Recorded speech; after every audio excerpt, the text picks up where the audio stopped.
эндэг манай гэр баян шүнд байдаг.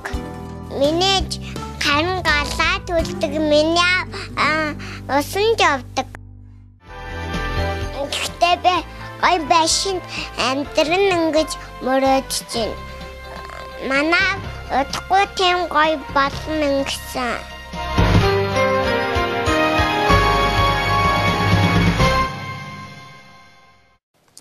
Амархан сайн байцгаана үзэгчдээ, та бүхэнд нээлттэй Улаанбаатар ярилцлага хүргэх гэдэг бэлэн боллоо. За манай ярилцлагын зочноор нийслэлийн иргэдийн төлөөлөгчдийн хурлын дарга Баттуулга оролцож байна. За мөн энэ ярилцлагыг хөтлийн явуулахаар TV5 телевизийн сэтгүүлч Дагима, за Игэл телевизийн сэтгүүлч Дэлгэр Цэцэг, Шонхор сууг телевизийн сэтгүүлч Отгонбаатар, за SBN телевизийн сэтгүүлч Цэрэн Долгоор нар манай студид хүрэлцэн ирээд байна. Тэгэхээр эхний асуултаа гэр ороолын дахин төлөвлөлт гэдэг бол олон хүний анхаарлыг татсан асуудал болж байна. Тэгээд сая та гэр ороолын дахин төлөвлөлтийг өдөртөн зохион байгуулах хорооны дарга боллоо. Өөрөөр хэлбэл их ажил, их ачаа танд бас ирж байна. Тэгэхээр энэ ажлыг юу юунаас нь ханаас нь эхэлв? За манай нийслэлд маань бүгдээ мэдж байгаа бах. Өнгөрсөн 2 сарын 25-нд нийслэлийн иргэдийн төлөөлөгчийн хурал хуралдаж нийслэлийн дахин төлөвлөлтийн хэрхэн яаж хийх юм бэ? Энэ дахин төлөвлөлтийн хэрэгжүүлэгчийг хэрхэн яаж сонгох вэ гэдэг юм журам баталсан. За энэ журмын дагуу энэ 3 сарын 1-нд нийслэлийн иргэдийн хурлын тэргүүлэгчид хуралдаад бүгд мэдж байгаа хэрэг 1 сарын 31-нд 12 газар бид хүн дахин төлөвлөлтийг төлөвлөсөн шүү дээ. Энэ 12 газар хэрэгжүүлэх энэ төслийг удирдах, энэ төслийг удирдан зохион байгуулах, төслийн удирдах хорог байгуулж миний биеийг энэ хорон дараагаар тавьсан л да. Зүгээр яагаад ингэж хурлын дарга нь ингэж энийг удирдах болчихвоо гэдэг нэг тийм асуудал гарах байх. Зүгээр бид бүгдээ мэдж байгаа гэр хорооллыг дахин төлөвлөнө гэдэг чинь юу юм бэ? Гэр хорооллыг дахин төлөвлөнө гэдэг чинь иргэдийн оролцоотойгоор тухайн гэр хорооллыг дид үтсжүүлэх, барилгажуулах энэ ажлыг дахин төлөвлөлт гэж бид хэлээд байгаа шүү дээ. Тэгэхээр өөрөөр иргэдийн оролцоо хийн хангалттай, иргэдийн оролцоо хурал хангах хэрэгтэй. Тэр утгаараа хурал энэ дээр бас тэргүүлэх тийм ач холбогдолтой үр хөврөлтөд оролцоо гэдэг ингээд хурлын даргыг тавьж байна. Тэгээд энэ удирдах хорооны бүрэлдэхүүнд бол оролцогч дарга ерөнхий мэргэжилтнүүд за мөн манай нийслэлийн иргэдийн хурлын холбогдох хороодын дарга нар гээд энэ хүмүүс орж ингэж ажиллаж байгаа. Тэгээ ажиллаад ингэж эхлээл явж байна да. Ажил хийхэд хамгийн гол нөгөө төсөв, мөнгө, хөрөнгө, санхүү гэдэг чухал асуудал байдаг шүү дээ. Тэгэхээр тэр боломж ер нь хэр бүрдэж чадсан бэ? Тийм яг энэ бүгдээрээ мэдж байгаа зүгээр 12 гэр хорооллыг 12 байршил дээр бид хүн ингэж ойлгоё. 12 байршлын 5 байршил нь төлөвсөн дулаан цахилгаан цэвэр бохир усанд холбогдно 5 байршил. За яг зөв товчхон хэлэх юм бол энэ бол радио телевизийн орчимд Инжимийн Гандан 7 дугаар хороол 14 дугаар хороол гэдэг. За 7 байршил нь болохоор бие даасан тийм дид үтцээ бие даасан их усрээр хангах дулааны цэвэр бохир усны. За бүгд нь бол цахилгааны асуудал бүгдээр бол төлөвшнөр л дөө. Тэгэхээр энэ дид үтцийн асуудал тухайн барилгажих тэр талбайд хийгдэх нийгмийн дэд үтс гэж ярьж байгаа бид нар тэр цэцэрлэг сургуулийн асуудал гэсэн бас яригдана. Энэ бүх асуудлуудыг улс нийгмийн төсөөр хийя. За харин одоо газрыг чөлөөлөх тухайн хэсгийн ерөнхий төлөвлөгөөний дагуу барилгажуулах асуудал бол төслийг хэрэгжүүлэгч компани хийнэ. Энэ бол бизнесийн байгууллага, бизнесийн хоорондох үйл ажиллагаа. Тийм учраас яг дэд үтсүүлэх тэр улсын болоод нийслэлийн хөрөнгөөр дэд үтсүүлэх талаар бол хөрөнгө мөнгийг бол бид нар бол тодорхой хэмжээгээр босгох боломжтой. Санхүүгийн хувьд бол нэлээд боломжтой гэж үзэж байгаа. Зөвхөн энэ жилийн хувьд бол нийслэлээс 40 тэрбум төгрөг бид нар төсвөлөө тавьчихсан байгаа. Энэ 40 тэрбумын цацрагийг нь одоо яг энэ дахин төлөлтөйгөө явуулж хийнэ гэж ингэж бодож байна. Тэгэхээр та сайн хэллээ л дээ. Газрын асуудлыг хөндлөө. Тэгэхээр гэр хорооллыг дахин төлөвлөхөөр яалтчгүй иргэн аж ахуйн гэж газрын асуудлуудаа давхар хөндөж байгаа. Тэгэхээр яг төлөвлөлтийн хэмжээгээр тийм ээ одоо төлөвлөснөөрөө зураг төсөл хийгдэнэ гэхүү айлсгүй тухайн газрыг одоо өмчил эзэмшиж байгаа иргэний саналыг асуух. Ер нь дахин төлөвлөлт газрын харилцааг яаж зохицуулах вэ? Энэ бол аюул чухал асуудал. 1 сарын 31-нд нийслэлийн иргэдийн хурлд хуралдаад дөрөвний миний хэлдэг 12 газар дахин төлөвлөлт хийнэ гэдэг ерөнхий хэсэгчийн төлөвлөгөөг баталчихсан. Ерөнхий хэсэгчийн төлөвлөгөө. Хаан цэцэрлэг сургууль байх юм, хаан 5 давхар байшин байх уу, 12 давхар байшин ид байх уу, хаосын хэмжээний байшин ид байх уу гэдэг ер нь ерөнхий анхны хэсэгчийн төлөвлөгөөг баталчихсан байж байгаа. Үүнийг одоо төс хэрэгжүүлэх тэр тодорхой компани гэж яриа л да тий. Төс хэрэгжүүлэх компани тэр тухайн нутаг дэвшигт амжилж байгаа газрын эмчийн эзэдтэй одоо өмчлөгч нартай нь бол тодорхой яриа хэлцээр хийж тохиролцоонд хүрэх ёстой. Танаа энэ хашаа байшин одоо тэдний өөрөө орон сууцаа солио. Тэн дээр бол ганцхан гэр байхгүй шүү дээ. Одоо энэ гэр орол бол гэр байгаа.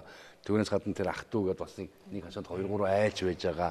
Ялангуяа зам дагуу байгаа тэр газрууд нь ажлын байр байж байгаа. Дугуй засвар байж байна, жижиг оюутлын үйлдвэр байж байна, жижиг дэлгүүрүүд байж байна. Тэр чинь ажлын байрууд бас байж л байгаа шүү дээ. Энэ бүх юмыг бол бид нар бол тэр эзэмшигч, өмчлөгчтэй нь хэрэгжүүлж байгаа компани ярьж тэр газрыг чөлөөлүүлэх ёстой. Чөлөөлүүлнэ. Энэ бол нэлээд тодорхой бас нэлээд урт хугацааны тийм гэрээ хэлцээр болох байх л да. Ингээд чөлөөлүүлсний дараа тэр газар дээрээ хотоос хурлаас батлсан ерөнхий төлөвлөгөөний дагуу бас өөрсдийнхөө эсрэг төлөвлөгөөний саналыг оруулж байна. Бидний батлсан эсрэг төлөвлөгөө эцсийн баримт биш шүү дээ. Энэ бол газраа чөлөөлөөд хөмчлэн ярьцгаад эргээд тэр компани мэдээж тодорхой хэмжээний ашиг олохын тулд тэнд ямар төлөвлөлт хийх гэдэг тэр компани бас өөрөө мэдэх ёстой. Хот бол тодорхой стандарт тогтоож өгнө. Хот бол дэд үтс явах тэр трассын тогтоож өгнө. А хот энэ дээр ямар хэмжээний барилга барих уу, яах вэ гэдэг нь ерөнхий юм тогтоож өгнө. Энэ хүрээнд тухайн компаниас өөрийнхөө төлөвлөгөөг бас эргэж бид нар танилцуулж хотоороо батлуулаад ингээд бүтээн байгуулалт ажиллана. Яг газрын асуудлыг асуусан бол өмнө нь одоо юу гэдэг 100 айл орчим одоо газар чөлөөлж ингээд нэг айлын 1 м квадратаас 100 сая төгрөг гэдэг нэг юм ханш тогтоосоод одоо айлууд банах тэдэн саяар зарнаа гэж компаниудаа нэг юм 8 хийгээл хилцээр хийгээдсэн. Одоо дахин төлөвлөж байгаа энэ 12 газар ямар нэг өмнө ханш байх юм уу бас ийм 8 яваад иргэд чи ер нь юм өмнө хөргө зарахыг л бас боддог. Энд дээр тэр 100 мянган талаар бол жоохон буруу ойлгодоод буруу хэрэгжүүлсэн юм байна лээ. 100 мянган төгрөг гэж нэгдүгээр хот тогтоод нь буруу. Өөрөөр тухайн айлын газрыг хэрхэн ямар үнээр яаж авах нь бол энэ бол зах зээлийн үнэлгээ авах хэрэгтэй. Одоо энэ радио телевизийн орчин байгаа айлуудын газрын үнэлгээ нэг өөр. Агил дахин төлөвлөгөө бид дахин төлөвлөлт хийх гэдэг бид нар бол тэр дам дарж гэж ярьж байгаа шүү дээ. Сүхбаатар дүүргийн 15 дугаар хороо 58 дугаар сургуулийн орчим.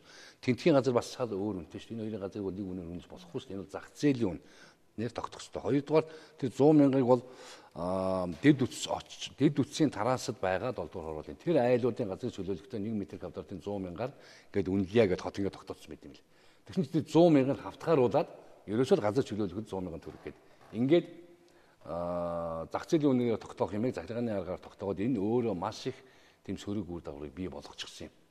Бид нар бол энэ талаар үгүй тийм байхгүй. Ямар ч л байсан газар чөлөөлөх асуудлууд зах зээлийнхаа жамаар явах хэрэгтэй. Зах зээлийн харилцаа хизээ яаж тогтдог юм бэ гэж. Энд дээр бол би түрүү хэлсэн төсөл хэрэгжүүлэх компани сонгож шалгаруулна гэж. Нөгөө талд нь газрын өмчлөгч байгаа. Газар өмчлөгч, эзэмшигч тэр хүмүүс газраа үнд хүрэхийг л бодно. Хэрэгжүүлж байгаа компани газрыг бол аль болохоор бага үнээр чөлөөлүүлэхийг л хүснэ. Энэ хоёр хаана ямар үнээр тогтож байна? Тэрийг л хот зөвшөөрөл баталгаажуулах хэрэгтэй. Энэ бол өөрөө зах зээлийн үн. Тийм, энэ ажлыг хурдан хугацаанд явуулахын тулд иргэдийг хохирлгүй байлгах, харилцан тохиролцох асуудал чухал байна. Мэдээж иргэдийг хохирлгүй байлгах гэдэг чинь өөрөө бас их тийм юу гэдэг юм бэ?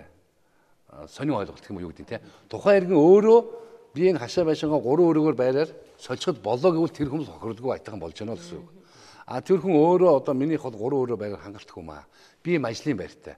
Тэгвэл би энэ шинэ дахин төлөвлөж байгаа дээр би ажлын байраа хадгалах ёстой.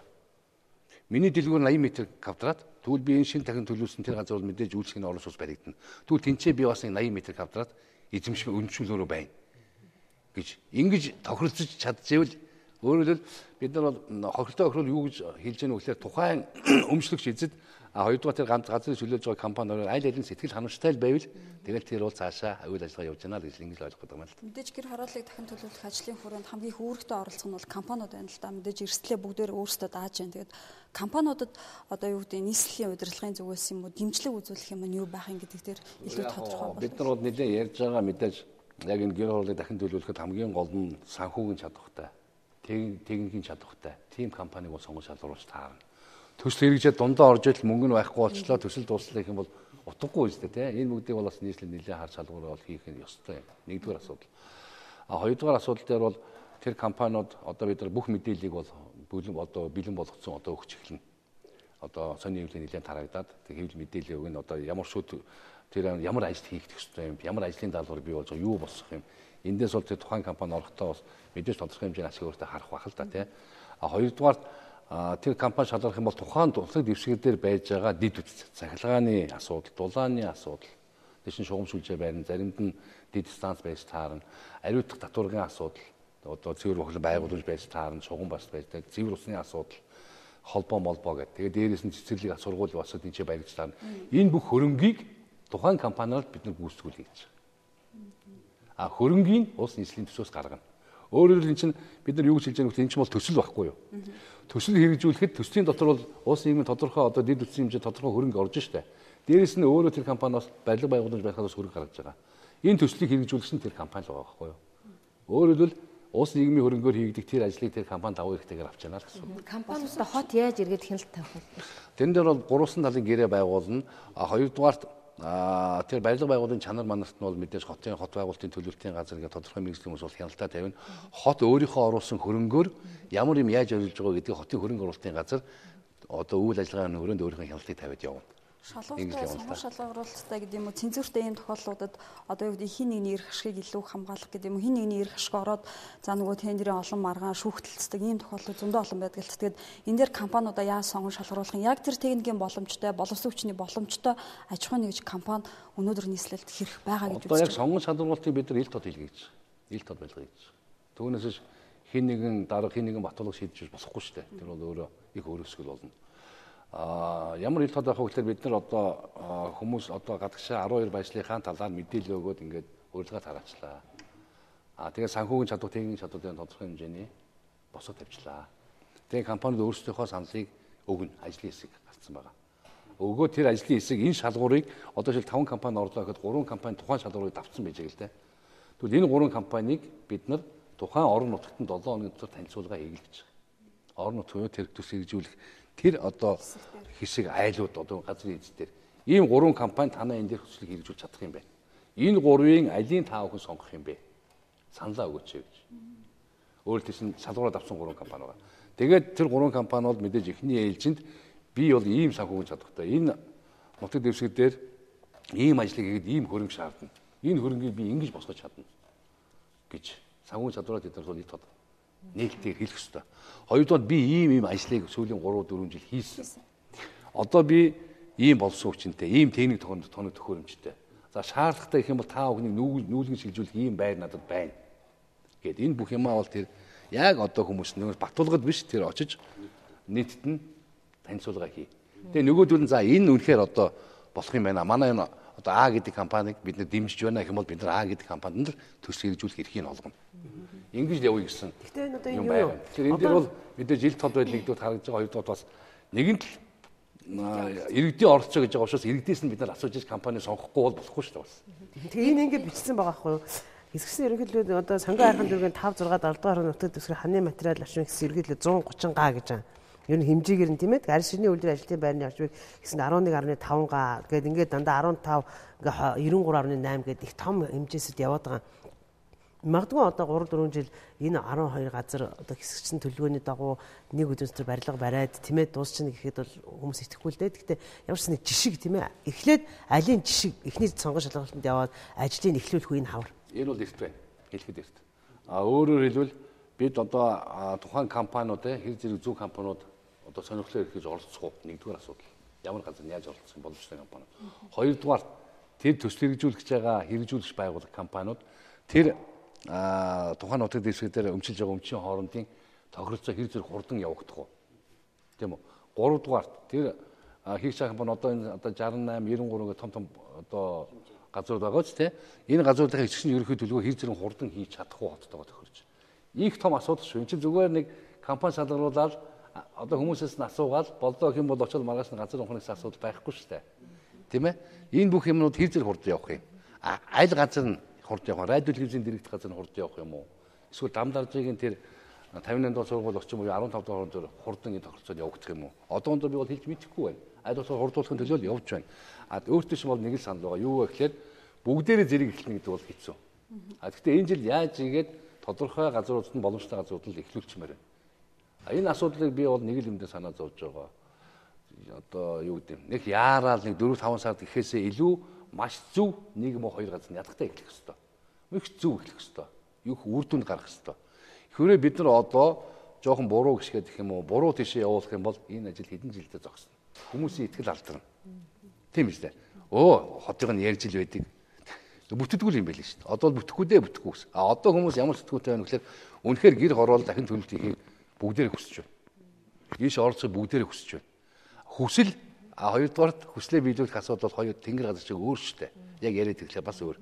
Тэгэхээр энэ бүх юм дээр бид нар нэлээд бодож ажиллаад явуулах ёстой гэж бодлоо. Та түрүүн иргэдийн оролцоо гэж ярьлаа. Тэгэхээр энэ дахин төлөвлөлт инженерийн одоо байгууламжийг ахаа шинээр бий болгож байгаа энэ үед энэ их ажилд бас ажлын байрыг нэмэгдүүлэх юм боломж харагдаад байна л да. Тэгэхээр иргэн яаж энд өөрөө оролцох боломжтой вэ? Яг бай зүгээр энэ дээр ийм байгаа юм. Иргэдийн оролцоо бид нар 2 талаар хангая гэж бодож байгаа. За энэ бол нэгдүгээр сэдвээс арайж өөр юм. Тэр нь юу вэ гэхээр энэ жил улсын төсөөс Улаанбаатар хотод 40 тэрбум төгрөгийн орон нутгийн хөгжүүлэх сан гэж өгсөн л дээ. Үүний 24 тэрбумыг бид Улаанбаатар хотынхоо 9 дөрөв хуваарлаад өгсөн. Хамгийн бага 1.5 орчим тэрбум, хамгийн их нь 3-4 орчим тэрбум төгрөг гэдэг. Тэгээ энэ их мөнгийг бүх хороодуудад нь одоо ямар хэрэгтэй вэ гэдгийг дүүргийн засгийн дарганд зохион байгуулж хийх ёстой.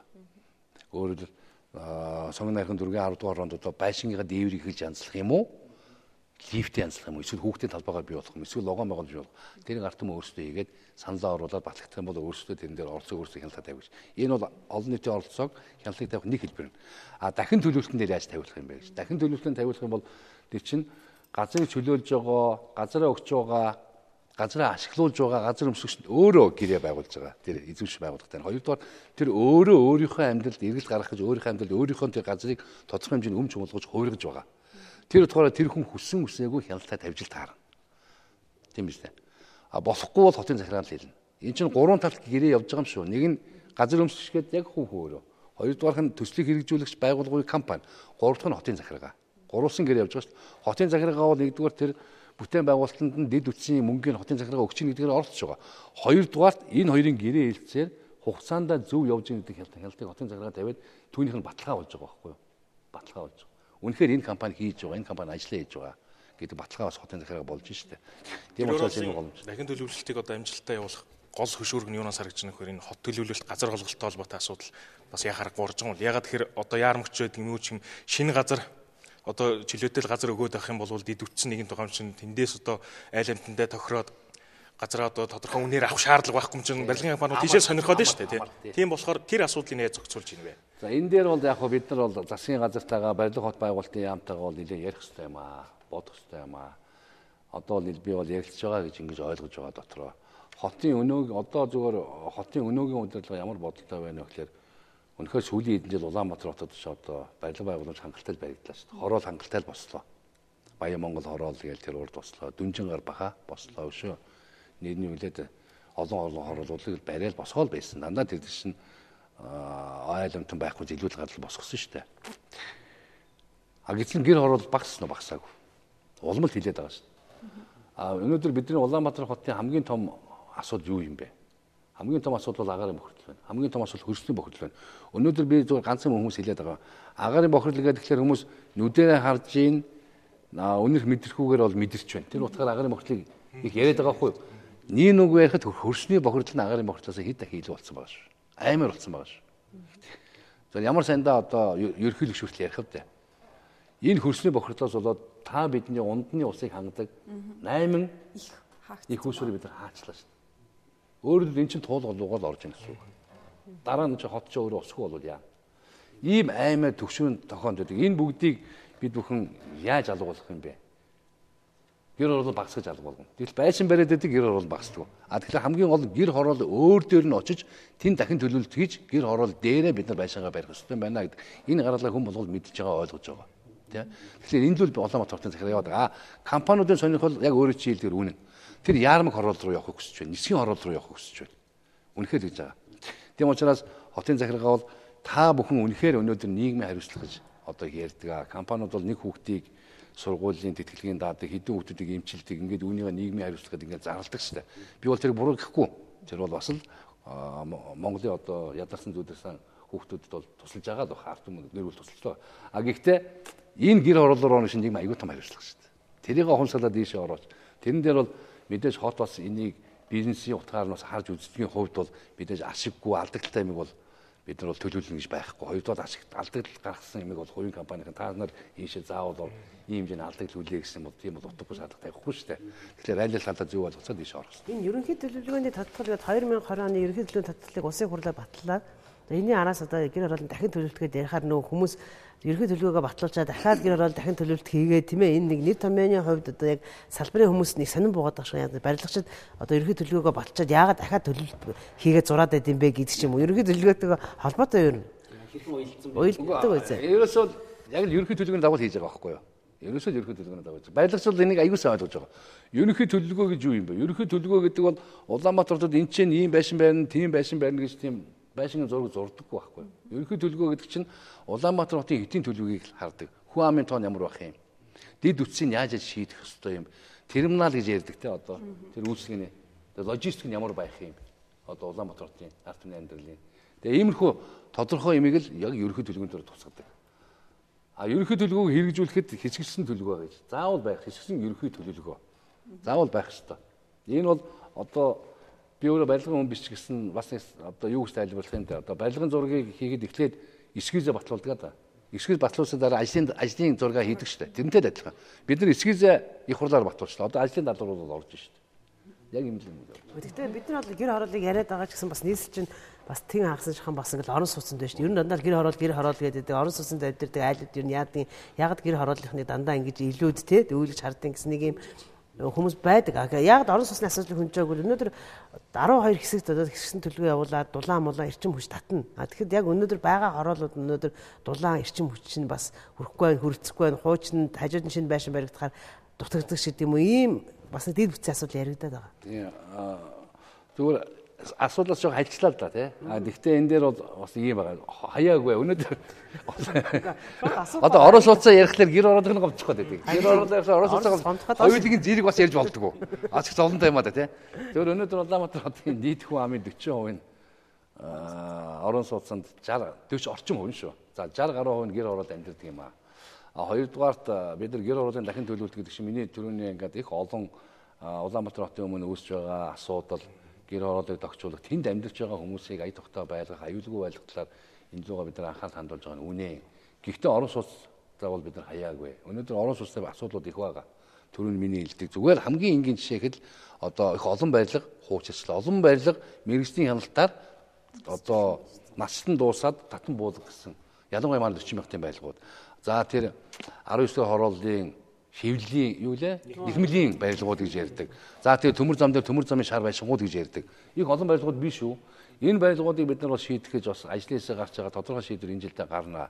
Энийг бол концессор гэж. Өөрөөр хэлбэл тэнд дээр одоо шил нэхмэлийн шар дээр нэг компани бол бас нэлээд ажиллаж байгаа юм байлаа. Хоёрдуд нэлээд ажилласан юм байлаа. Тэр айлуудтай тохирцсон. Та нарыг бид нар энэ байшингийг чинь буулгаад тийм үү? Оронд нь бид нар ийм хэмжээний байшин бариад тэгээ та нарын одоо амьдарч байгаа квадратаас баггүй шүү. Зарим нэг хүчил баггүй хэмжээний талбайтай орон сууцыг өгнө гэж тохирцсон байна. Одоо хот яаж хийж вэ? Хот бол тэрний ерөнхий төлөвлөгөөний дагуу үнэхээр 12 байшин 16 байшин уу ерөнхий төлөвлөгөөний дагуу тэр байшин эсгийзэн хот баталж өгөх ёстой. Хоёрдугаар концессор хийгдэх зөвшөөрлийг өгөх ёстой. Ингээд бид нар ажлын зургийг батлаад ингээд ажилд оруулах ёстой. Ийм хүмүүс хийж байгаа 40 мянга тэрэг чинь. За хоёрдугаарт нь тэр дээврийн асуудал, лифтний асуудал бас үнэхээр хэцүү болсон юм билээ. Үнэхээр Улаанбаатар хотод өнөөдөр үйлчилж байгаа, ажиллаж байгаа нийт лифтний за аваа сольсон байлээ шүү бас уртлын юмнууд нь. За 40 гаруй хувь нь бол солих ёстой. Бас их тоо. 40 гаруй хувь солих ёстой. Олон байшингуудын дээвэр бас бодооцсон бүгдээрээ мэдж байгаа. За энийг бас бид нар хийнэ. Бас төсөөлгөөнд 13 онцгой төлөвлөсөн байгаа. За яг одоо Дагимагийн хэлдгээр тэр нэгдүгээр хорооллын урагшаа, Номингоос урагшаа байшингууд байна. Нэгдүгээр хорооллын арын эсгүүд байна. За тэг олон газрууд бол дулааны хэрэглээ хүнд байгаа. Бас дулааны хөлцөө их байгаа. Тэр 10 тэр нөгөө ийшээ зүүн тийшээ 16 дахь хороол гэх тий авцруудын орд 16 дахь ордын цаашаа гэдэг. Энд чинь дулааны хэрэглээ очдог. Нодлон урсны өрх носоос тавьж ирсэн нэг ариг болсон. Ингээд дулааны асуудлуудыг бид нар шийднэ. Өөс 15 асуудал, ТС-үүдээр 400 210 мегаваттын асуудал гэдэг. Энэ хотын орон сууцтай холбоотой энэ бүх асуудлуудыг шийдээд яваад байгаа шүү. Тэгвэл бид нар л одоо яг ингэж нөгөө гэр хорооллынхан шиг цаг гаргаж ярихгүй байгаа болохоос биш бүх асуудал хамт зэрэг явж байгаа. Эргээд нөгөө гэр хорооллынхаа дахин төлөвлөлт рүү орохлоор нэг хашаанд бол одоо 4-5 амьдарч ах дүүгээр амьдарч байгаа. Тийм энэ хүмүүс яаж энэ газраа одоо яаж үнэлэх юм, яаж тэр компанид боломжийн үнээр аль аль нь орон сууцтай болох энэ боломжийг яаж үнэлүүлэх юм бэ гэдэг. Тэгээд дараагийнх нь асуулт юу вэ гэхээр одоо барих төсвийн тухай бид нэр илүү хөтлөхөө яриад байна л. Гэтэл нөгөө нэг газар дээр чинь байгаа объектуудыг яаж буулгах юм? Буулгах зардал маш өндөр байдаг. Яг бараг барихтайгаа ижил төсөвтэй байдаг гэдэг ийм зүйлийг барилгачид ярьдаг ш. Тэгэхээр энэ буулгах төсөв нь дээрэс нь энэ нийслэлийн төсөв суудсан байгаа 40 тэрбум төгрөгөөр хамгийн түрүүнд юу хийх юм? Зүгээр сүүлээс хариулчих. За нийслэлийн 40 тэрбум төгрөг гэдэг бол энэ дэд үтс нь л зарцуулна. Дэд үтс одоо зам, цахилгаан дулааны их усвэр, түүний шугам сүлжээ цэвэр бохирогчны сургамжуулжээ. Одоо цэвэрлэх байгууламж гэдэг юм уу те. Зөвхөн тэгээд цэцэрлэг сургууль. Өөрөөр техникийн болоод нийгмийн дэд үтсэл зарцуулна. Дэд үтсний асуулна. Хаана яг гэхээр хаана хамгийн түрүүнд тохиролцож чадна, хаана хамгийн түрүүнд бүтээн байгуулалт хийж чадна. Энэ 40 тэрбум усаар тийшээл бид нар зарцуул эхэлнэ. 40 тэрбум бол бүгдээ 12 газар бүгдээрээ зэрэг эхэлчих бол 40 тэрбум хаач өрөхгүй шүү дээ. Хаач өрөхгүй. Тийм учраас бид нар засгийн газрын бусад байгууллагад асуудал тавьжил таана. Одоохондоо хот өөрийнхөө боломжийн хэмжээнд төлөвлөсөн байгаа мөнгө нь л энэ гэхдээ хүрлцээтэй мөнгө биш гэдгийг бид нар ойлгож байгаа. Нэгдүгээр асуудал. Хоёрдугаар асуудал тэр яг өөрийн шийдэл яг л байхгүй. Би түрүү үеийнхаа хэд хэлсэн шүү дээ. Энэ газар өмсөлгч нь нэг хүн байгаа юм. Нэг айл. Түүнээс гадна манай монголчууд яаж амьдэрдэг вүлээ дээ? Ах トゥ нараараа л амьдэрдэг. Нэг газар өмсөлгч нэг байж л одоо газар өмсгчийн аав нь байд юм уу? Эсвэл газар өмсгчийн хүүхэд нь тусгаалгаа хүүхэд нь эсвэл хөдөөнөөс нэг ах нь хурж ирээд одоо олон жил амьдэрсэн. Ингээд нэг хашаандаа басан нэг 2 3 айл 3 4 айл гэл ингээл хөрх олон гэрүүд байж л байдаг штэ. Өөрийн юм шиг бүр болох. Гэтэл өмчлөгч нэг. Гэтэл тэнцэнэ олон жил оршин суудсан. Өмчлөгч биш. Тэгэхээр хуулийн дагуу бид нар бол юу гэж ормож байгаа гэхээр газар эзэмшигч та бол зөвхөн өмчлөгчтэй ярилцаарай, тохиролцоорой. Өмчлөгч нь хинийхээ эрх ашигыг хайж хамгаалж байна уу гэдгийг өмчлөгч нь өөрөө шийдгээ. Би мэдээж ахтайгаа амьдардаг бол би манай ах яах вэ? Тэгээд гудамжиндаа явж байгаа. Намайг л 3 байранд оруулах гэдэг монгол хүм ховор доо. Тийм учраас бид нар яг хуулийн дагуу өмчлөгчтэй хийх хэрэгтэй. Өөрөөр энэ хоорондох гэрээ чинь цаашаа газрын ад руу очино. Тийм үстэй. Магадгүй тодорхой банкны одоо зээл мэйлэр болсон тэр банк руу очино. Энэ чинь өөрөө яг их хүүхий тэр байгууллага очсон чинь өөрөө хуулийн дагуу багсан шүү дээ. Тэгэхгүйгээр газар одоо төслийг хэрэгжүүлж байгаа хүн бол та энэ ч одоо 10 жил амжирсан байна. Би тантай гэрээ байгуулах маань ингээд зорхол бол тэр явуулах хуулийн өдөр болохгүй байхгүй юу. Тэгэхээр өмсгөгчтэй л ярих хэрэгтэй. Өмсгөгч нь энэний хэрэгшиг хамгаалах үүдгээл өмсгөгч нь өөрөө шийдэг. Энэ бол зах зээлийн зарчим уучлаа. Хоёрдугаарт нь яг төрөний хэлдгээр бас тэр тухайн объект нь бас тодорхой хэмжээний хөрөнгө оруулалт зүгээр л гэр байхгүй. Зарим нь 2 3 давхар байшин барьсан байгаа шүү. Мэдж байгаа. Тэгээ байшингаа доор дугуйны засвар ажлын байр бий болгосон жижиг оюутлын үйлдвэртэй, дэлгүүртэй бүгдээр л байж байгаа шүү. Энэ бүгдийг л хоорондоо ярьж зохицох асуудал.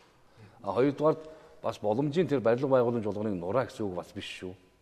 Тэрийг дахин төлөвлөлтөндөө оруулаад дэд үсттэй яаж холбох вэ? Одоо тэд чинь өөрсдийн галгаатай л юмнууд явж байгаа томоохон байшингууд бол.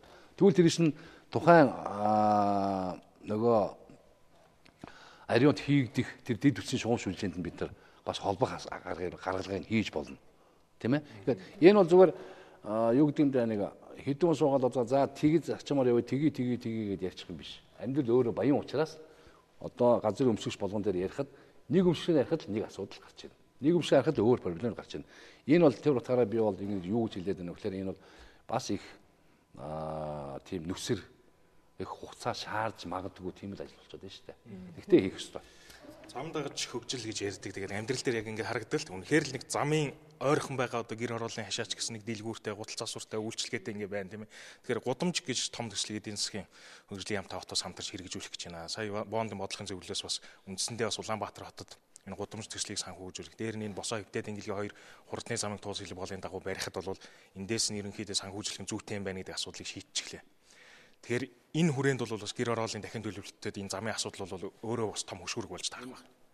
Яг тэрнтэй адилхан. Одоо зүгээр хотын төлөвлөлт гэдэг чинь энийг хэлээд байгаа юм. Хотын төлөвлөлт гэж юу вэ гэхээр одоо өөрөө шийдэлээр гудамж төсөл. Энэ бол яг гэр хорооллын дахин төлөвлөлтөд шууд холбоотой асуудал. Энэ гэр хорооллыг бид нас бас нэг тийшээ чинь нэг зам тий орчин зам тавих гэдэг шүү дээ. Энтэй уйлдах хэрэгтэй. Хоёрдугаар гадна дотны зээл тусламжаар гэр хороолт хийдэг бүтээн байгуулалтууд бас байгаа шүү. Эрентэй бүгд уйлдах хэрэгтэй. Өөр монголчууд яадаг вэ? Энэ жил хийсэн юм а дараа жил нь өөр төсөл хэрэгжүүлж байгаа божигнол ажлыг ард юм шүү дээ. Тийм байхгүй. Тэгэхээр энэ бүгдийг уйлдуулж байж энийг хэн зангидах вэ? Хотол зангидахаас өөр зангидах газар байхгүй. Бүгд уйлдуулж байж би энэ дахин төлөлтийг хийгээд байгаа байхгүй юу? Энэ дахин төлөлтөнд орсон иргэд одоо эргээд тоглог боломжийн юм амны орон сууцтай болоход нөгөө моргожийн зээл гэдэг шиг бага хуйтай урт хугацаатай юм зээлээр хамрагдах ямар боломж байгаа вэ? Энийг маш их сонирхож байгаа. Тэгээд яг энэ дахин төлөлтөнд орсон энэ гэр хорооллуудад аль хэсэгт нь амны орон сууц төлхөө баригдахын, аль хэсэгт нь нөгөө нийтийн орон сууцнууд хорооллууд төлхөө баригдахын бас их сонирхож байгаа. За зөв моргожийн зээлийн хувьд бол ганц л юм хэлээ. Тэрэн дээр бол өмчлөгч би газрын өмчийн эзэн. Би газараа орон сууцаар солих болохоос биш.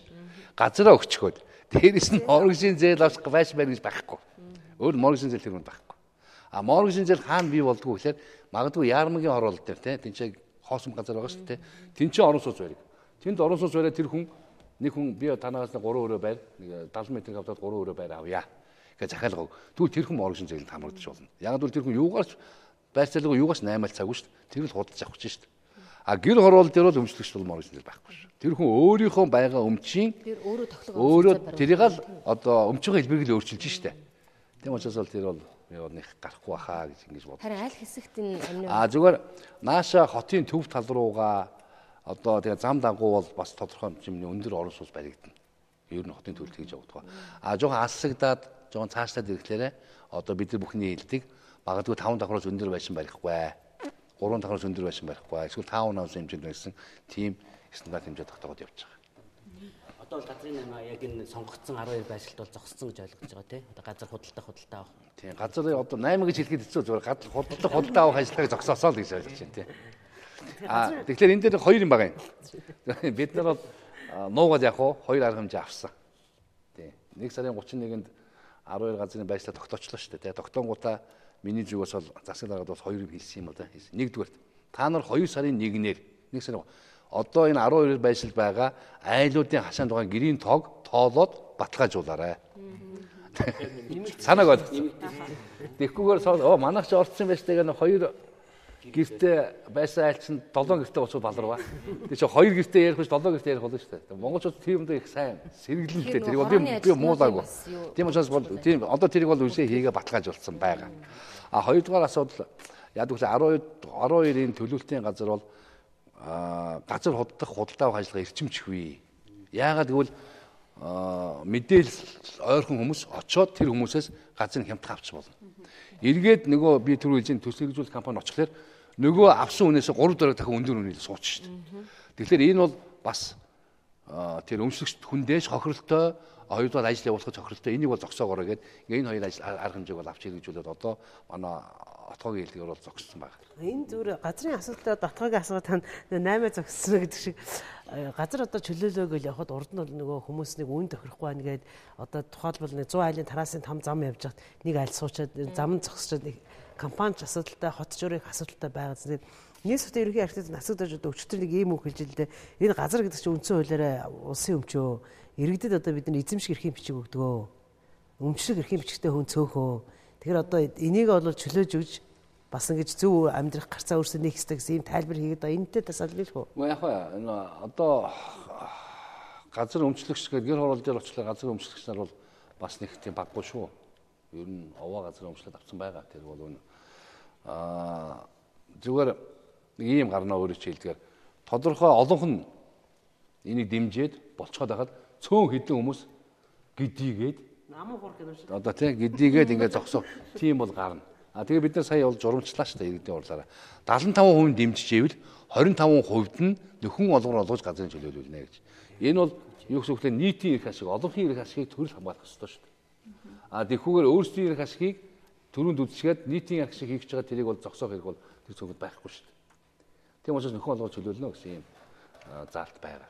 Түрүү буяа хэлсэн л зам дагаад хөгжил гэж. За зам дэд үтстэйг ойр байгаа гэр хорооллын иргэд бол илүү хүндэр үнэтэй байх ч юм уу. За тэнийг төлөвлөхдөө компаниуд илүү хуурайлахаа орж магадгүй. Ингэтэл нийслэлийн гэр хорооллуудын бас нилээдгүй цөөнгөө хувь нь бол уулан дээр байгаа шүү дээ. Одоо юу гэдгийг зөвшөөрлгүй газар гууж алганд бууцсан, үрийн аман дээр бууцсан гэл энэ ажил бол олон жил яригдж байна. Тэгэхээр уулан дээр гэрээ бариа суудсан тэр хүний газрыг яаж үнэлхий?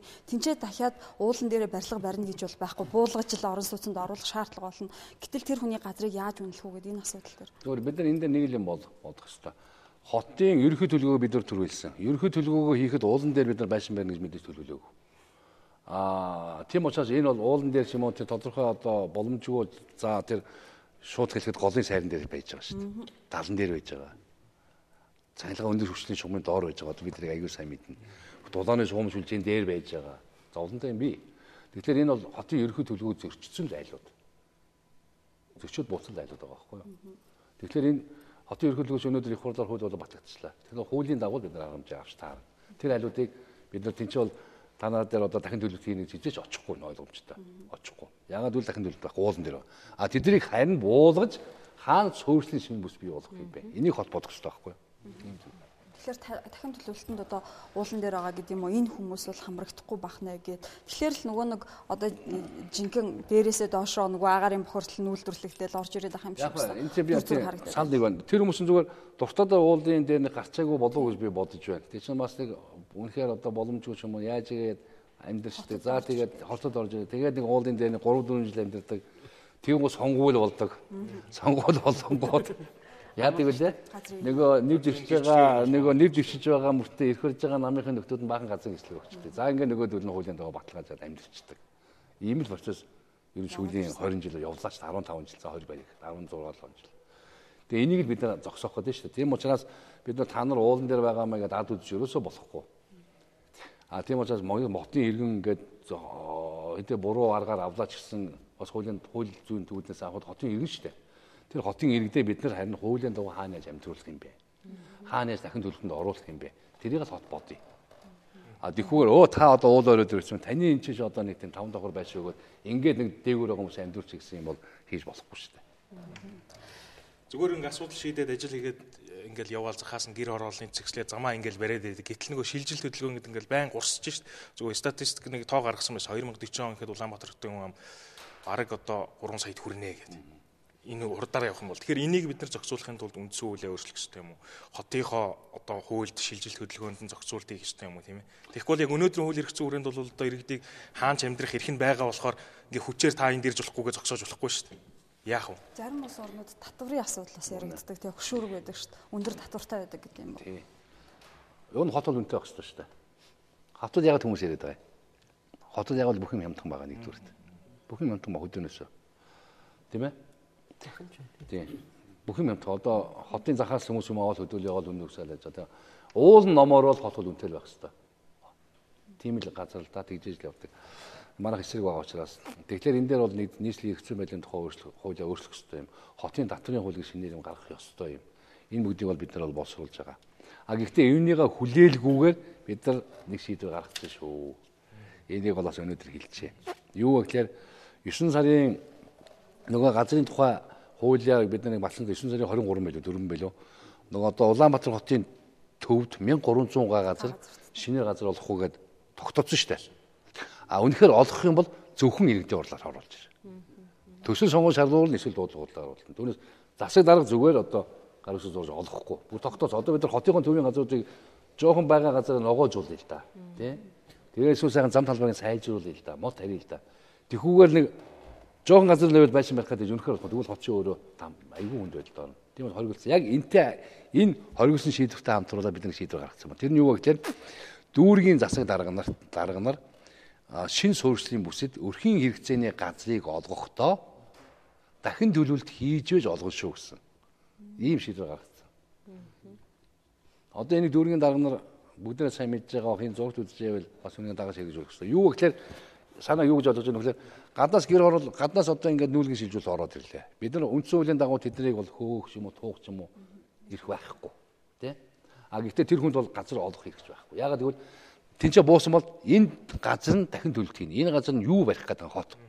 Тэрийг шийдсийн дараа газар олголтоо хийн шүүгээд бас нөгөө талаас бид нар хоригдсан байгаа. Тийм учраас энийг бол дүүргийн санаанаар байж ажиллах ёстой шүү гэдгийг хэлмээр. Иргэний таханд хилцүүлэг олж явах үед иргэд биднээс асуусангүйгээр энэ газруудыг сонгоод гаргачихсан бахан. Яагаад иргэн надаас асуугаагүй чиний энэ газар дээр ийм төлөвлөлт хийх чинь, за ингэх чинь ямар санаа оноо вэ гэдгийг асуугаагүй хийцэн байна гэд. Одоо энэ сонгогдсон байгаа 12 байршил ер нь иргэд маань хэр одоо хэдэн хувийн саналаар энэ газрыг тогтоов, сонгов. За тэгээд мэдээж энэ одоо байршилд байгаа иргэд хэдүүлээ нийлж одоо тэр компанитай яаж өөрсдөө эрх ашгийг хамгаалах ёстой. За иргэдийн эрх ашиг бол мэдээж хамгийн түрүү тавигдчихэв. Эрүүл аюулгүй орчинд амьдрах ёстой хүн гэдэг утна. Гэтэл тэд бас ямар үүрэг хүлээж байгаа юм бэ гэдгийг тодруулж өгч. Зүгээр өөртөө сал нэг байна. Яг энэ 12 газрыг бид нар эхлээд асуулгүйгээр төлөвлөсөн. Төлөвлөхдөө аль болохоор боломжтой газруудаа л хот төлөвлөсөн юм байна. Дээрээс нь одоо өөрөөсөө харж байгаа. Ямар газар уул нь бас яг бай энэ дээр нэг зүйлийг хэлэх хэрэгтэй. Юу гэхээр нэг уртлын одоо хотыг удирдах гэсэн нөхдөд юу ч хийгээгүй гараа өнхөө суугаагүй юм байлаа шүү дээ. Бас тодорхой бас гэр ороод орох тэр дэд үтсийг татах тийм л санаа тавьж бас ажил хийсэн юм. Тэрийг үзээд одоо тэр радио телевизэд 7 дугаар ороод 14 дугаар ороод дэнжимэгээ ярьж байгаа шүү дээ. Тийм шиг бас улаан шугам оруулах байх гэхэд нэлийн юм хийсэн. Бас дахин төлөвлөлтийг хийчихсэн. Бас юм байгаа шүү. Энийг дүүд харсан. Хоёрдугаар гэр хорооллыг орохдоо бас аль болохоор боломжтой. Эхэнд эхэлж байгаа юм чинь аль болохоор бага ил хамруулах. Ихээхэн газар нь их, айл нь бага байх. Тэгжээж бас нэг гайгүй ихнээд те санааг болгож байгаа. Тиймэрхүү газруудыг бид хот өөрөө сонгосон юм аа үнэн. Сонгоод дараа нь ямар хэмжээ авсан гэхээр өөрсдөө хэмжээнд төлөвлөлт хийгээд тэгээд хүмүүстээрээ очиод асуусан. Саналыг авсан. Санаас бол доороос гараагүй дээрээс гарсан. Тэгээд саналыг авсан нөгөөдөл зөвшөөрсөн. 96-7% бараг бүгдээ зөвшөөрсөн л дөө. Тэгээд зөвшөөрөл байх та хүмүүсийг гэж авч байна тий. Одоо бид нар тэгээд үүнийхээ дагуу яаж яг л ажил эхлэх хэрэгтэй байсан байхгүй юу? Тийм учраас хот дээрээс хагаад тэгээд доороос нь дараа нь асуусан. Одоо иргэд ямар вэ? Одоо иргэд бол маш их энэ талаар бол саналаа тавиад байгаа. Манад хийдг юм уу? Гэд. Тэгэхээр бид нар бол юу гэж хэлж байгаа та нар өөрсдөө нэгдэцгээ, өөрсдөө яг шиг хамгаалцгаа, өөрсдөө санаагаа хэлцгээ. Саналаа гаргаад ингээд магадгүй 100 200 10 20 айл бол хэрэггүй шүү дээ. Бас их овоод яасан 100 200 гараа нийлээд нэгдээд боломжтой гэдгээ батлаад ингээд наашаа саналаа хотлоо өөрсдөө саналаа оруулж ирээ. Төслийн удирд хоороо бидэрт одоо өгөө. Энийг шиг бид нар үзээд тэгээд зөвөр одоо хүмүүс хүссэн учраас хийчихсэн биш шүү дээ. Үзээд хот төлөвлөлтөөгөө нийцэж гин үү? Дид үтсийн асуудлыг шийдэж болох юм уу? Усны асуудал нь хаана байгаа юм?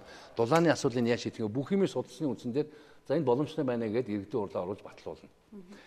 Тийм л журам одоо үүсэж байгаа. Тийм учраас иргэдийн их нээлттэй байгаа шүү. За хоёрдугаар би энэ дээр нэг л зүйлийг хэлмээр байгаа юм.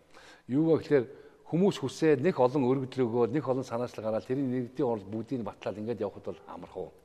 Тэгэхээр бол амархан шийдвэр. Хамгийн гол нь баталсан шийдвэрээ яаж гүйцэтгэх гээд байгаа, яаж одоо амьдралд хэрэгжүүлэх гээд байгаа. Тэр чинь айгүй хүнд асуудал очоод байгаа байхгүй юу. Тэгэхээр би хүмүүсийг одоо юу гэж хэлж байгаа юм гэхээр та бүхэн яг хаа саналаа гаргаж бай. Гэхдээ энэ 12 газар аль нь хэрэгжиж байна, аль нь хэрэгжихгүй байна харцгаа.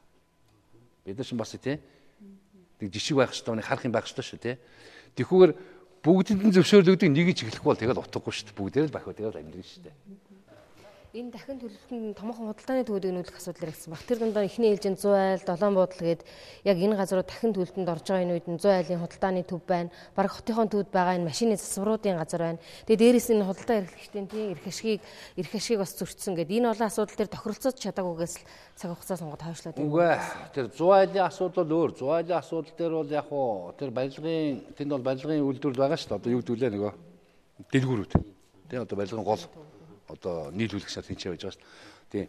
Зүгээр тэднийг бол хотоос гаргаад ингээд явчихгээд нэг хэдэн жилийн өмнөөс нь бөөм болоод чадаагүй шүү дээ.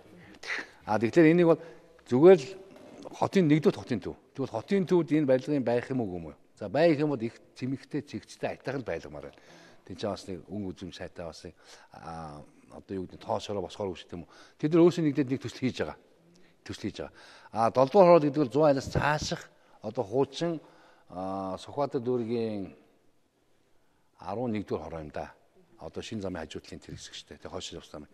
Тэрний айлуудын асуудал. Тэгэхээр энэ бол хоорондоо нэг тустай асуудал байгаа юм. Гэхдээ бас нийлээ хэрэгжүүлээд явчих болно. Зүгээр хайласын тийшээ бид нар бол төлөвсөн юм бий. Гэхдээ одоохондоо хайласны худалдааны төвийн асуудлыг бид нар хөндөг байгаа. Тэрнээс өөр газар. Хайлас бол арай өөр. Нааша 72 дугаар сургуулийн орчим газар байгаа. Ер нь цаашаа ингээд энэ дахин төлөвлөлт юм уу хэрэгжээд ингээд мэдээж хүрээгээд хилээд олшрох юм бол энэ гэр хороолд байгаа томоохон худалдааны төвийн асуудал босхоос аргагүй, шийтгэхээс арга байхгүй шүү дээ. Хоёрдугаарт бол бүгдээ хотыг бол мэдж байгаа бах. Өнөөдөр энэ худалдааны төв зах гээд ингээд яриад идэг. Яг энэ ч одоо худалдааны төв муу юм уу? Зах муу юм уу?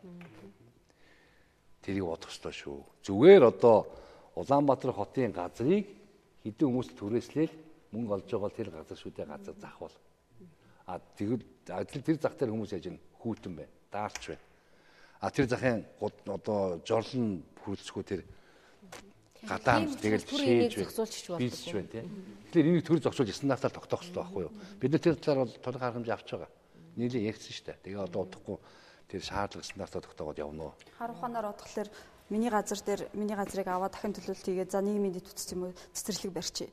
Тэгэнгүүтээ би 10 давхар байрны 9 давхартанд байлаа гэхээр надад газар авахгүй болоод би нэг 3 өрөө байртаа тэгсэн мөртлөө бас нэг юм газрын өмчийн гэдэг юм уу иргэн болгон 0.7 гагаа эзэмшин гэдэг энэ өмчгүүд их эрсдэл байна гэдэг зүйлийг бас яриад байгаа шүү дээ. Энэ дээр тодруулаа өгөөч. Наа чи ерөөсөл байгаль яригддаг юм байлээ. Зүгээр бидний зүгээр нэг юу байгаа санаа. Орон сууцны доотлын газруудын орон сууц дээр амьдарч байгаа орон сууцны хүмүүс нөмсөд өгч байгаа тийм. Магадгүй нэг хүнд 50 см квадрат талбайч онгож болно шүү дээ. Тэ магадгүй тэ. Тэгэж одоо 12 давхар 1-р хорлолын 12 давхар биш 9 давхар тэ. 9 давхар 11 2 продюсер ажил байж байгаа шүү дээ. Танай ажил хийж байгаа тэ. Тэгээ ганцхан жоохон. Тэгээ бүх айлууд айл дотор амьдарч байгаа бүх хүмүүс нь шүү. Гэж айл биш тэ. Газрыг иргэн дөмчлөж байгаа болгож өрхөд дөмчлөхгүй ш. Бүх хүнд нь хуада. Тэгээ нэг жоохон моногдсон тэ. Тэгэхээр тийш их багтаа биш. Цаашаа тэр харилцаа нь яаж цаашаа явах вэ гэдэгтэй байгаа. Та бүхэн бүгдээр мэдж байгаа тэр нөгөө хөдөө аж ахуйн яамны хуучин хөдөө аж ахуйн яамны уртлын нөгөө орон сууц 3 давхраас орон сууц шүү дээ. Нэг компани авсан юм билээ. Аваад бүх айлуудыг тохирсон юм билээ. Одоо яг одоо энэ чинь нураан, бари та бүхний одоогийн эзэмшиж байгаа талбайгаас баггүй талбай энэ шинэ орон сууцч нь олгоно гэдгээ бүгдэндээ тохирсон юм билээ шүү. Нураас тэр компани хийж чадаагүй. Одоо тэр хүмүүс хааншаа заргалдаад газарчгүй байшинчгүй л байгаа шүү дээ. Яасан бэ? Тэр газар хотын өмч. Тэр хүмүүсийн өмч биш. Яг энэ дээр тэр өмч шиг хэрэгтэй болж байгаа байхгүй юу? Багч гэсэн. Багч гэсэн. Тэгтээ би нэг юм асуугаад. Нөгөө талын нэг актер юм би. Өгчглэр. Юу вэ гэхээр одоо ингээд концессийн хуулиар бид нар түрүү нэхвлийн шар төмөр замын шар ч юм уу төмөр юу төжим яхтын байруудыг ингээд өгчлөө гэж бодъё. Тэ? 50 айлтын нэг баш өгчлөө. 49 өөрийнхөө 50 см квадрат байраа эзэн учраас ингээд тохирчод байдаг. Нэг нь тэнгис тулсан хүн шиг хилчгөөд гэдэгээс уучвал тэр зүйл хэрэгжихгүй да. Бас ийм байгаа. Бас эерэг талч би сөрөг талч би. Тэгэхээр би таныг одоо нийслэлийн эрдэнэ хурлын дарганы хувьд асууж бодож байгаа. Тэгэхээр та л одоо гэр оролт дахин төлөвлөлтөд одоо хороон дарга гэдэг одоо яг нэг сэдвээр бид нар одоо яриад байна л да. Гэхдээ яг энэ ажлыг ихээр та иргэнийг ярьж ин за нийслэлийг яриад байна. Тэгэхээр яг энэ ажлыг хамгийн идэвхтэй одоо өрнүүлж хүмүүс зөв ойлгуулж ажлын авч явах хэрэгтэй. Би бол иргэдийн хурлын төлөөлөгч гэж бодож байгаа. Яг л энэ хоёр хорооноос нэг хүн сонгуулаад сонгогддог тийм ээ. Тэр чинь иргэдийн хурлын төлөөлөгч түнс намын төлөөлөгч биш. Тэгээ энэ гэр хороол ингэж төлөвлөх ёстой. Таних юм гээд энэ хүмүүс ер нь хэр ажил хийдэм бэ? Тэгээ энэ хүмүүс одоо хэрийн дахин төлөөлөлтөнд орсч чинь 40 50 хүмүүс зүгээр ирж одоо хурал баталж гараар өгчөөд тэнд нь бахан хороон дарганаар гүгээд байна уу? Энэ тал дээр яг өөрчлөлт санал байна. Эхлэн удаа би хэлсэн шүү дээ. Иргэдийн оролцоог хэн хангах хэрэгтэй юм бэ? Иргэдийн оролцоог хурал хангах хэрэгтэй. Тийм учраас нь одоо хурлын байгууллага авч явж байгаа маа гэж. Яг хурал хангана гэдэг чинь хуралч өөрөө 45 төлөөлөгчтэй. Тэгэхээр одоо энэ 12 байшил дээр бол нэг төлөөлөгч бол сонгогдоод гараад ирсэн л байгаа шүү дээ. Тэр хүмүүсээ бол бид нар бол тодорхой зохион байгуулалтаар ягаад тэр төлөөлөгчөөр тэр хүмүүсийг төрд хотод одоо төлөөлөх эрхийн мандатыг авсан хүмүүс. Тэр хүмүүсийн эрх ашигыг бол хүссэн үсээгүй хангах ёстой хүмүүс. Тэгэхээр тэр хүмүүс бол зайлшгүй орно. Хамт бол яг санал нэг байна. Энэ талаар ганцхан тэр нийслэлийн төлөөлөгч биш шүү. Бас энэ дэшин дүүргийн төлөөлөгч сонгосон байгаа шүү. Басыг 2 3 нэг хороос 2 хүн нэг хүн жилдээ. Тэр хүмүүс бүгдээрээ оролцох ёстой. Тэр бүгдээрээ идэвхтэй ажиллах ёстой. Тэгжээс 16 он тэд хүмүүсээ бас тайлгаа тавина да тийм ээ. Дахин төлөвлөлт хийхдээ за компаниудаа сонгочлоо иргэд тохиролцчлоо нурааж эхэлнэ. Айлууд хаана амьдрах вэ гэдэг асуудал хамгийн хүндрэлтэй зүйл болно. Бид одоо түр оршин суух юм уу эсвэл түрээс юм уу хямд өртөгтэй энэ барилгуудыг хаана олон байна. Наадад ч юм одоо яг тэг ингэн гэж болгоо. Тэгвэл бид нар бол журам дээр хэлсэн байгаа. Шаардлагатай тохиолдолд нүүлгэн шилжүүлэх байр бид нар нэхин шүү гэж. Компаниудаас. Тэр бол тухайн ажлын даалгавар дээр гараад байгаа. Томоохон тий. Яг үнэ одоо. Эсвэл өөр газар бас сольж болно шүү дээ барилгын компани. Бас өөр газар өөрсдийнхөө барилгатай байж болно. Тэгвэл та ийшээ нүү манай миний барьсан барилга танд эрхэн гүшлийг нөгөө та ордон газар гэж өг. Бас ийм байдлаар янз бүрийн арга байж болно. Зарим нь болохоор тодорхой гэр хорооллуудын газрыг бас ингэж тодорхой одоо өөрсдийнхөө бид нар хэлж байгаа дахин төлөвлөлт ингээ хэрэгжүүлэх техник зохион байгуулалтын арга хэмжээнийхээ төлөвийг гаргаарай гэж. Тэр бас учиртай үг. Юу вэ гэхээр нүүлгэн шилжүүлэх байр бид нар нэхгүй байж болно. Тэр хүн өөрийн гэсэн бас нэг компани барилга барьж идэг бүх нөгөө байсан байлгууд нь бүгдээрээ борлогдсон нэг ч өөрөө байхгүй байж болно. Тэгээ тийш орцсон. Тэгвэл эхний ээлжинд тэр гэр хорооллынхоо хүмүүсийг гудамж салбагийн шахаад тодорхой зам, тодорхой дэвсгэр шимжлэг хийгээд эхнээд нэг хэдэн давхар байшин барьж л дээ. Тэгээ ийшээ оруулах замаар ингэж тэлэх. Энэ бол арга нь их олон юм бэл. Бидний ярилцсан хугацаа хэмжээндээ бас өндөрлж байна л да. Тэгээд төгсөлт нь бас нэг зүйлийг асуувал хотоос урд нь байгаагүй шинэ бүтцийг бий болгосон гэр хорооллын хөгжлийн газар гэж. Тэгэхээр энэ газар маань яг энэ ажил дээр юуг нь хариуцаж, юуг нь зохион байгуулж ажиллах юм бэ? Ер нь энэ ажил хэрэгжснээр иргэд юу хожих хэвтэй, мот маань ямар болох хэвтэй гэдгийг том ерөнхий одоо зургаар нь бас дүгнээд ингэж байна. Яг одоо энэ ажлыг хариуцах гэр хорооллын хөгжлийн газар гэдэг байгуулсан. Энэ гэр хорооллын хөгжлийн газар гэдэг бол яг энэ гэр хорооллын дахин төлөвлөлттэй холбогдож байгаа бүх асуудлыг боловсруулж, судалж, холбогд байгууллагаар шийдвэрлүүлэх ийм үүрэгтэй ийм л газар. Тэгжээж одоо би түрүү хэлсэн цахилгаан дулаантай холбоотой асуудал гарна, хот төлөвлөлттэй холбоотой асуудал гарна, тийм ээ? Их олон асуудлууд гарна. Энийг л одоо энэ гэр ордынх нь маань аваад ингэж шийдэх ёстой байна, уялдуулах ёстой байна гэдэг тэг холбогдох байгууллагууд нь. Одоогоор бол голдуу төслийн удирдах оронд бол асуудал тавих болчихлоо шүү дээ. Ингэ зангидахгүй бас болохгүй байна. Нэг дэх асуудал. Хоёр дахь асуудал дээр бол бүгд ойлгож байгаа хаа. Өнөөдөр бид бүхэн бас 21-р зуунд байж байгаа Улаанбаатар хот маань томроод байна. Тэгээ бид нар байшин оролт гэлтгүү, гэр оролт гэлтгүү ямар орчинд яаж амьдарч байгаа вэ? Эрүүлгүй орчинд амьдармаар байна, аюулгүй орчинд амьдармаар байна. Гэр болч айгүй их харанхуй байгаа. Гэр гэмт хэрэг их байгаа хэмжлэнгийн, тийм ээ? Тэгээ хоёрдугаар хотынхон төлөвлөлийг сааруулмаар байна. 1300 га дотор бид нар бүх үсгийг аваад яваад баймааргүй төлөвлөлтөө задалмаар байна. Гэт энэ олон асуудлуудыг шийдэж. Тэгээд энэ дээрээс нь энэ гэр оролцоохын маань аятаа тухтаахын нэг аятаа хоошинд амьдраасаа гэдэг үүднээсээ бид бүхэн бас хандаж байна. Тийм учраас энэ бүх асуудлуудыг л шийдэхэд бол энийг хэлж байгаа. Хотод амьдарч байгаа бүх хүмүүс хэрэгтэй. Тийм ээ? Эрүүл аюулгүй орчин гэдгээр. Хоёрдугаар тэнд амьдарч байгаа өнөөдөр өвлийн хүүтэнд гадаа хүндэрч байл, гадаа бэлдэж байна. Өөрсдөө нүүрсээ авч галаа түлээд байдаг. Тэгээ ингэж баймааргүй л байгаа байхгүй. Тий, тэгээд төгсгөлт нэргэдээ бас хэлэхэд гэр ороолын асуудлыг л яриад байгаа юм шиг ингэж ойлгож байгаа. Давхар нөгөө орон сууцнд амьдарч байгаа иргэдийн асуудал шийдэгдэж байгаа шүү. Нөгөө агаар хөрсний бохирдол гэдэг. Тийм болохоор энэ асуудал маань өөрсдөө нийслэлийн иргэдийн асуудлыг шийдэж байгаа, ажил эхлүүлж байгаа том юм. Тэгэхээр ажил эхлэнэ гэдэг өөрөө их том зүйл байдаг. Эхлэлдээ бид амжилттай хийж чадвал цаашдаа ажил амжилттай болно байх. Тэгээ өнөөдөр бас бидний урилгыг хүлээн авч хүрэлцэн ирсэн танд баярлалаа. Сэтгүүлчдээ бол бас баярлалаа. Нээлттэй Улаанбаатар ярьцлага маань энэ хүрээд хөндөрлөж байна. Тэгэхээр бид нар бас ирэх намар бол бас арай бас нэг өөр сэдвээр бас хийсэн ажилтай бас нэг ажлын нэг зураг ерөнхий дүр төрх тодорцсон байна байх гэж бодож байна. Тэгээд та бүхний ажил амжилт хүсье. Сэтгүүлчдээ бас баярлалаа.